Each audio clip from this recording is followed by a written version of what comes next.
Hello. Let's talk about the elephant in the room, coronavirus. If you're like most people, you will probably have been in some level of isolation over the last couple of weeks, if not longer. And looking forward, or not really looking forward, to staying indoors and separated and isolated for potentially another couple of weeks, maybe months. So I would imagine that many of you will have started to feel a lot of boredom by now. I sure have. I had some bouts of boredom and I came out of them, started doing things, but ultimately I found that a lot of the activities that I engage in right now, because they tend to be solitary activities, are more of a displacement activity than anything else. At first, they weren't really productive. They didn't serve a purpose other than chasing the boredom away.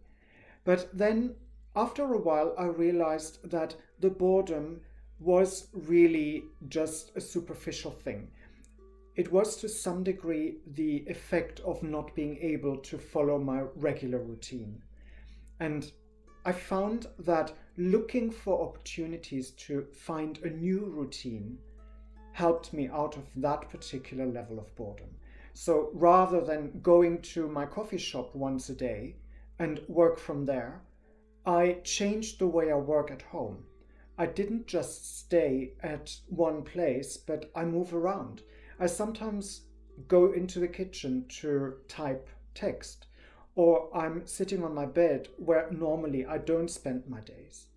Yes, ultimately that can be disruptive as well, because I'm kind of mixing and matching my living areas and my work areas now.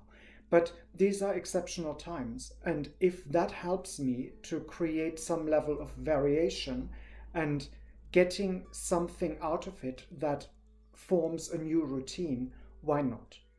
Ultimately, however, all of this is activity. And we are in a time when activities can actually take a bit of a backseat for once. Before all this disruption, most of us were working all the time. And free time was something of a luxury. And now suddenly we find ourselves overwhelmed with too much free time or time that we don't work. And we can't really understand what to do with it. I find that one way out of this conundrum is to not worry about having lost or gained anything, but to simply accept what is and to see what you can get done in terms of work, if you're lucky enough to still have it, and also at the same time find ways to make the time that you are on your own as meaningful as possible. And that could be by taking up a new hobby, that could be studying, that could be reading the books that have been sitting on your bedside table for an eternity and you never quite got around to it.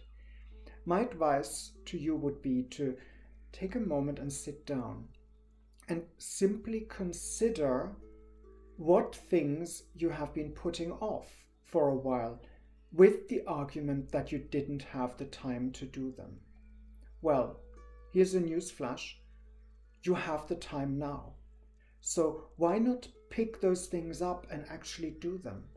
At the very least, you will build some kind of new routine.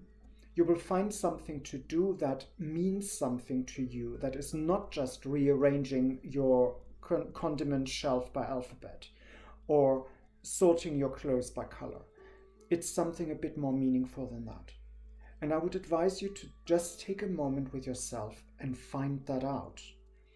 Chase away the boredom, step away from displacement activity into a place where you accept things the way they are and make the best of them. I hope this helps. Stay sane, stay safe, and come back for more.